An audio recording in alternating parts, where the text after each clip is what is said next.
Hello everyone. तो आज मैं आपके साथ स्टार्ट करने वाला हूँ ट्वेल्थ क्लास का एक मोस्ट इम्पोर्टेंट टॉपिक जो हमारे बोर्ड एग्ज़ाम के लिए बहुत इंपॉर्टेंट है। तो इसमें मैं आज आपको बताने वाला हूँ कि हमारे ट्वेल्थ एग्ज़ाम में, बोर्ड के एग्ज़ाम में कौन कौन से जो मोस्ट इंपॉर्टेंट टॉपिक है वो कौन कौन से पढ़ने चाहिए जिससे हमारे अच्छे मार्क्स कवर हो सके। तो पहले मैं आज आपके साथ डिस्कस करता हूँ। हमारी 3 बुक है, एक है पार्टनरशिप, एक है कंपनी अकाउंट और एक है एनालाइज की। तो अभी मैं बता रहा हूँ आपको कि बुक 1 में जो हमारी पार्टनरशिप है उसमें मोस्ट इंपोर्टेंट जो टॉपिक है जो आपको पढ़ने हैं, बिल्कुल छोड़ के नहीं जाने एग्जाम के पॉइंट ऑफ व्यू से। तो हमारा जो पहला चैप्टर है उसमें आता है हमारा fundamental of partnership. Fundamental of partnership में हमें ये देखने के लिए मिलेगा कि हमारे जो बेसिक्स है कि पार्टनरशिप क्या कहती है क्या नहीं कहती, कि उसके बारे में पढ़ने के लिए मिलेगा। और जो हमारा मोस्ट इंपोर्टेंट टॉपिक है यहाँ पे, एक पहला है हमारा एप्रोप्रिएशन ऑफ अकाउंट, दूसरा हमारा टॉपिक है मोस्ट इंपोर्टेंट पास्ट एडजस्टमेंट, और तीसरा टॉपिक है guarantee of profit. In 3 topic को बिल्कुल भी छोड़ के नहीं जाना है क्योंकि एग्जामिनर यहीं से तुम्हारा क्वेश्चन पूछता है। और इस टॉपिक में से भी जो हमारा मेन क्वेश्चन आता है वो आता है इंटरेस्ट ऑन ड्राइंग। इसका टॉपिक हमें और ज़्यादा अच्छे से करके जाना है ताकि हमारे इसमें बिल्कुल गलती ना हो। और पास्ट एडजस्टमेंट में देखो होता क्या है, पास्ट एडजस्टमेंट में हमें यही करना होता है, अगर कोई कंपनी किसी प्रॉफिट को बांटना भूल गई है या कोई गलत एडजस्टमेंट कर दिया, प्रॉफिट को गलत बांटा है, तो उसी को वेरीफाई करके मतलब रेक्टिफाई करना होता है, उसी को हम बोलते हैं पास्ट एडजस्टमेंट। और ये हमारा इसमें फर्स्ट चैप्टर में लास्ट टॉपिक है हमारा guarantee of profit. Guarantee of profit में हमें ये पढ़ना होता है कि इसमें 3 तरह की गारंटी होती है, तीनों में से हमें बस एक ही पढ़नी है। जो हमारी गारंटी होती है पार्टनर टू पार्टनर, बाकी और कोई गारंटी नहीं पढ़नी। हमारा जो मोस्ट इंपॉर्टेंट टॉपिक है वो हमारा कौन सा है, पार्टनर टू पार्टनर। अगर कोई पार्टनर किसी पार्टनर को गारंटी देता है तो उसकी कैसे हम ट्रीटमेंट करते हैं। तो चैप्टर 1 में हमारे बस ये 3 टॉपिक है जिसको हम पढ़ने हैं। अब बात करते हैं चैप्टर 2 की। चैप्टर 2 में देखो हमारा क्या है, चैप्टर 2 में हमारा होता है valuation of goodwill. Valuation of goodwill का मतलब होता है कि हमें गुडविल को कैसे वैल्यू निकालनी पड़ती है। गुडविल यहाँ पे 2 तरह की होती है, एक होती है परचेज गुडविल, एक होती है self generated goodwill. Purchase goodwill में तुम्हारा ये एक ध्यान रखना, इसमें एमसीक्यू कई बार पूछ लेता है कि परचेज गुडविल को हम बैलेंस शीट में कहाँ शो करते हैं, कौन से बुक्स ऑफ अकाउंट्स में डेबिट करते हैं या क्रेडिट करते हैं, इससे रिलेवेंट एक क्वेश्चन आ सकता है। तो हमेशा याद रखना परचेज गुडविल जो होती है हमेशा बैलेंस शीट में आती है, वो भी असेट साइड में। और जो सेल्फ जनरेटेड गुडविल होती है, अब वो गुडविल होती तो है लेकिन उसको हम कभी भी अपनी बुक्स ऑफ अकाउंट्स में शो नहीं करते, परचेज गुडविल को ही शो करते हैं, सेल्फ जनरेटेड को हम शो नहीं करते कहीं पे भी।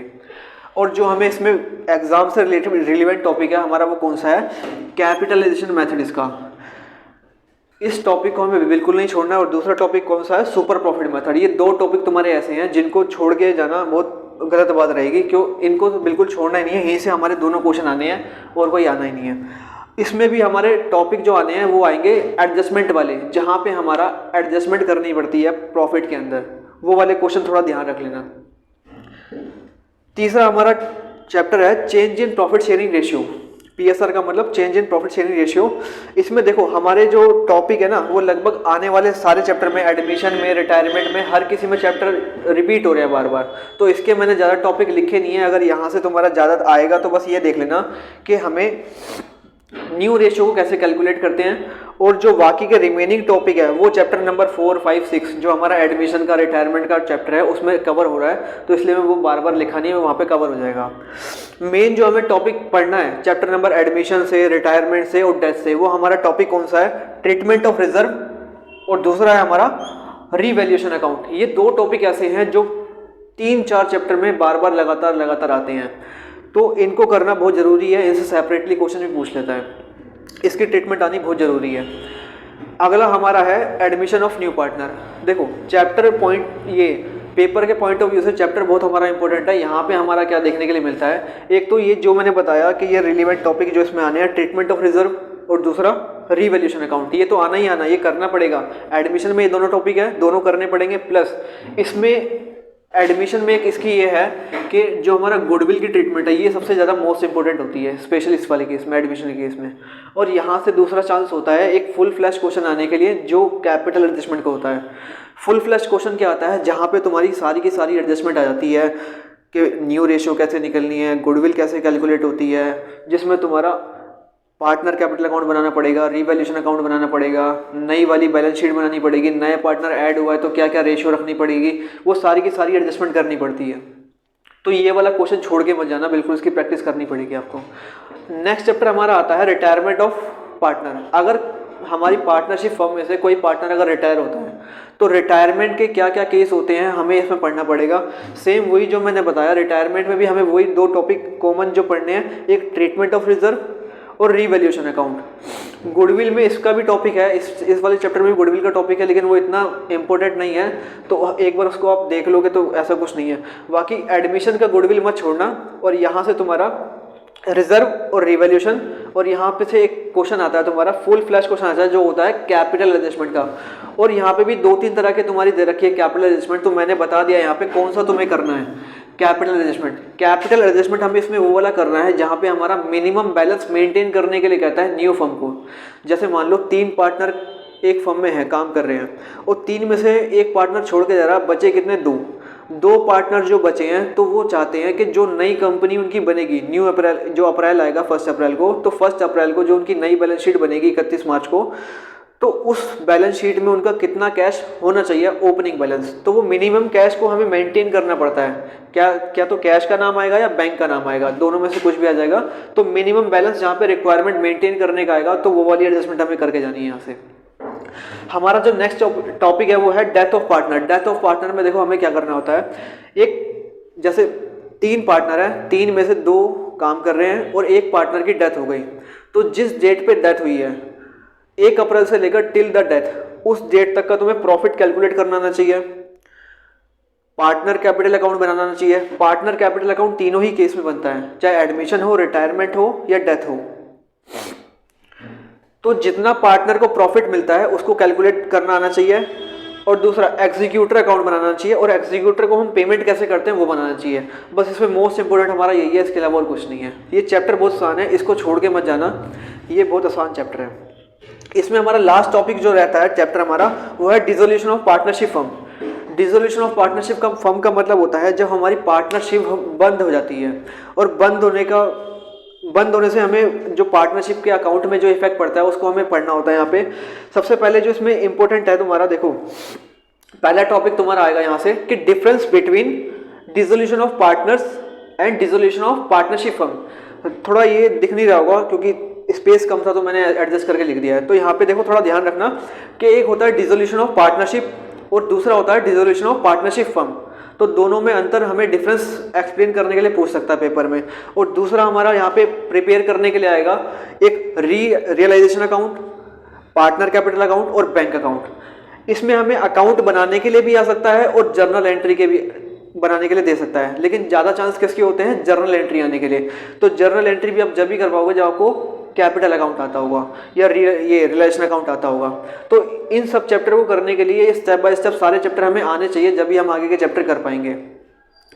तो जो हमारा बुक 1 का टॉपिक है अभी फिलहाल इतना ही है।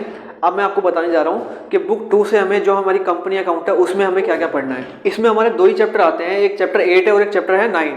तो चैप्टर 8 हमारा आता है इशू ऑफ शेयर्स, कि शेयर्स को हम कैसे इशू कर सकते हैं। और थ्योरी का पॉइंट, इसमें थ्योरी प्लस न्यूमेरिकल दोनों ही चीज़ आती है। थ्योरी में हमारा क्या क्या आता है, पहला difference between share capital and ये reserve capital and capital reserve. यहाँ पे 2 ही चीज़ है, नाम में कंफ्यूजन मत करना, एक है रिजर्व कैपिटल, दूसरा है कैपिटल रिजर्व। इसका डिफरेंस अच्छे से पढ़ के जाना, ये पूछ लेता पेपर में। दूसरा हमारा जो इंपॉर्टेंट टॉपिक है वो आता है हमारा किसका, utilisation of security premium reserve, कि जो हमें शेयर को इशू करते टाइम पे हमें जो प्रीमियम का पैसा मिलता है उसको हम कंपनी जो होती है वो कहाँ पे यूटिलाइज कर सकती है। तो उसके लिए पूछ लेता है कि क्या क्या एडजस्टमेंट होती है कि हम कहाँ पे रिजर्व का पैसा यूटिलाइज कर सकते हैं। नेक्स्ट टॉपिक हमारा आता है जब हम शेयर को इशू करते हैं, और यहाँ पे शेयर को इशू करने के लिए हमारा कौन सा क्वेश्चन आएगा, प्रोराटा बेसिस में। और याद रखना जब प्रोराटा का क्वेश्चन आता है तो हमेशा याद रखना एक कंडीशन उसकी जरूर होनी चाहिए कि क्वेश्चन में ओवर सब्सक्रिप्शन बहुत जरूरी है, कि अगर ओवर सब्सक्रिप्शन हो गई तो ही प्रोराटा हम लगा सकते हैं। अंडर सब्सक्रिप्शन और फुली सब्सक्राइब में हम प्रोराटा नहीं लगाते।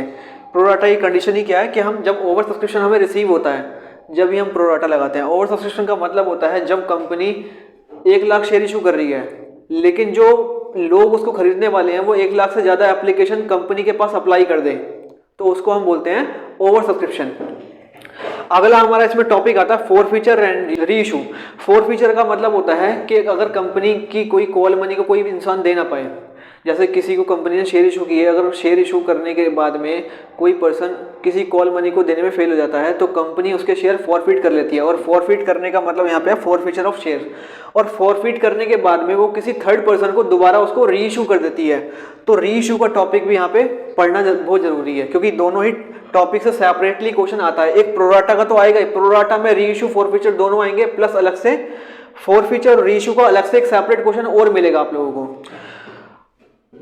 लास्ट हमारा इस टॉपिक से क्वेश्चन आता है कि बैलेंस शीट हमें प्रिपेयर करने के लिए आएगी। और बैलेंस शीट में हमें यहाँ पे ऐसा नहीं आता कि पूरी बैलेंस शीट बनाने के लिए आएगी। बैलेंस शीट का एक छोटा सा पार्ट हमारा पे आता है कि जो हम जिस चीज़ का चैप्टर पढ़ रहे हैं वो हमें कैसे कैलकुलेट करना होता है बैलेंस शीट में। तो बैलेंस शीट का एक छोटा सा पार्ट हमें पढ़ना है, किसका? शेयर कैपिटल का। यहाँ पे हमें पूरी बैलेंस शीट बनाने के लिए नहीं आती है, और ये लगभग जो आता है हमारे पेपर में लगभग 4 मार्क्स की बैलेंस शीट आती है, जिसमें हमारा एक छोटा सा पार्ट होता है शेयर कैपिटल का। ये हमारा चैप्टर 8 का है जो इशू ऑफ शेयर्स का है। नेक्स्ट चैप्टर हमारा आता है इशू ऑफ डिवेंचर। डिवेंचर को इशू करती है तो कंपनी, उसमें कौन कौन सी हमारे केस बनते हैं जो पेपर में आने से रिलेवेंट है। पहला हमारा थ्योरी के पॉइंट ऑफ व्यू से आता है कोलेटरल सिक्योरिटी। कोलेटरल सिक्योरिटी का मतलब होता है जितनी प्राइमरी सिक्योरिटी से ऊपर की कोई सिक्योरिटी हम डिपॉजिट करवाते हैं बैंक के, और यहाँ पे कोई अदर सिक्योरिटी नहीं डिपॉजिट करवा। अदर सिक्योरिटी जो हमारी कोलेटरल के रूप में रखी जाती है वो कौन सी होती है? डिवेंचर। कि डिवेंचर को हमने डिपॉजिट करवाया है बैंक वालों पे एज अ कोलेटरल सिक्योरिटी, मतलब इसको हम कह सकते हैं इस तरह से सेकेंडरी सिक्योरिटी। इसकी थ्योरी आ सकती है। और न्यूमेरिकल के पॉइंट ऑफ व्यू से एक हमारा टॉपिक है issue of share other than cash. Other than cash का मतलब होता है अगर हमने किसी पर्सन को शेयर डिवेंचर इशू किए और डिवेंचर इशू करने के बदले में हमें पैसे नहीं मिले हैं, बल्कि पैसे के बदले में और कोई चीज़ मिल गई। अदर देन कैश का मतलब काइंड में कोई असेट्स मिल जाए या कोई बिजनेस हमने परचेज किया। यहाँ पे दो ही केस होते हैं, या तो बिजनेस को परचेज करना या असेट्स को परचेज करना। तो issue of debenture other than cash. और सेम टॉपिक हमारा यहाँ पे भी आता है एक, जो मैंने लिखा नहीं है क्योंकि यहाँ से इस टॉपिक से वो कम आने के चांस होते हैं, वो डिवेंचर से आने के चांस होते हैं।